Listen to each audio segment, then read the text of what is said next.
spearfishing is what I'm here to do. It's interesting. It's the first time I've ever done it. Learning a lot about it. You don't want to shoot a fish too large that you can't handle. So I'm learning the ways of rig diving and spearfishing. When we think of spearfishing, you're talking about a gun. Most people are going to think it's like a rifle or a handgun, but it's really quite different than that. This is a gun, and this, of course, you see the shaft here. This is what we call a release tip, and what it does, it enables it to come out when we shoot a fish so that they're fighting against the cable and not the shaft itself. Once we shoot the fish, we're going to be taking this tip and folding the tip and then pulling the tip back through the fish.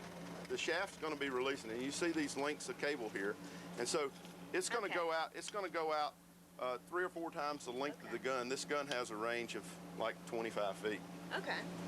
And then what is the purpose of this? This is the band that actually propels the shaft. We pull them back, and we only do it underwater, but we pull them back to these notches, and it throws the shaft through the water at a high rate of speed.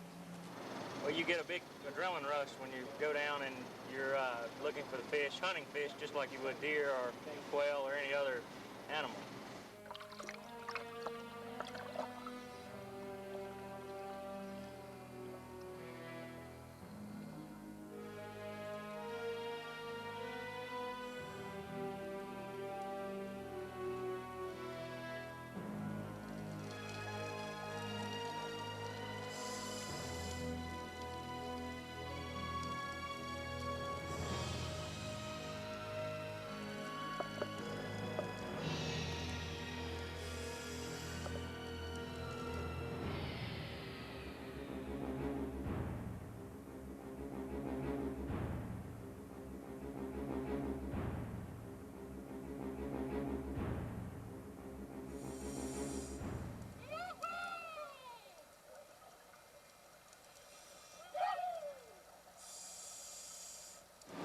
It's fun. It's a rush. I mean, you're down there and fish swimming around everywhere, and when you shoot one, it's just the beginning of the battle.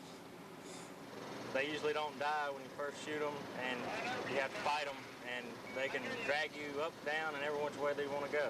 It's just the opposite of you being on the boat with a rod and reel, and he's in the water, but he's got the rod, and you're the bait and fish down there. He can go every which way he wants to go, and you can't do anything about it.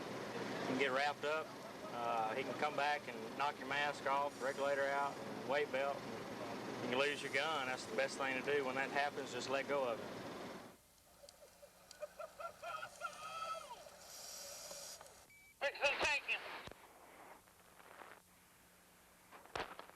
Okay, good job.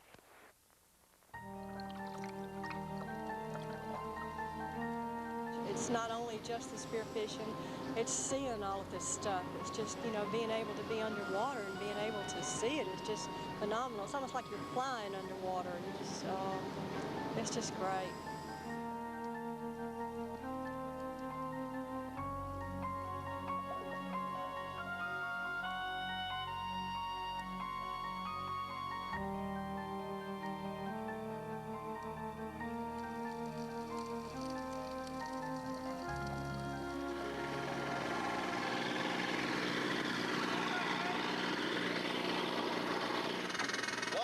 Cuts me off. I saw the fish first. I was swimming towards it. He just shot it from under me. Man, that's friends for you.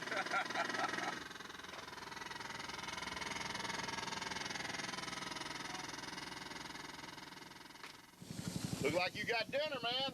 We got it. Big one. That one's probably about 75 to 80 pounds. If you don't get a good shot on him, which I got a pretty decent shot on him, but they're pretty tough to kill.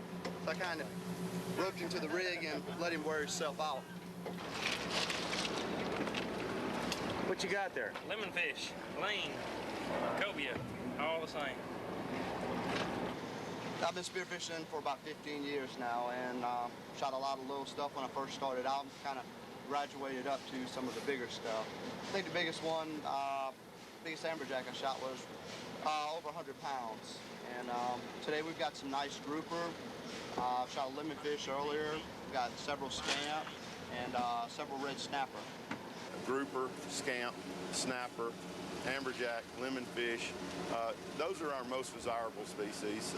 There's some other fish that we'll harvest from time to time, but different than catching a fish on a hook and line, we're able to pick out what we want. So we really get the most desirable of all the fish out here.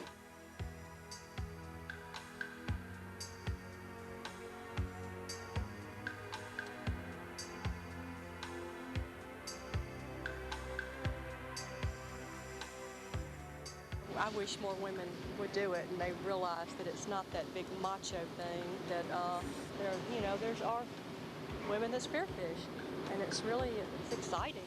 It's an enjoyable sport, and I think most guys would, if you like deer hunting or any type of hunting, you would love spearfishing.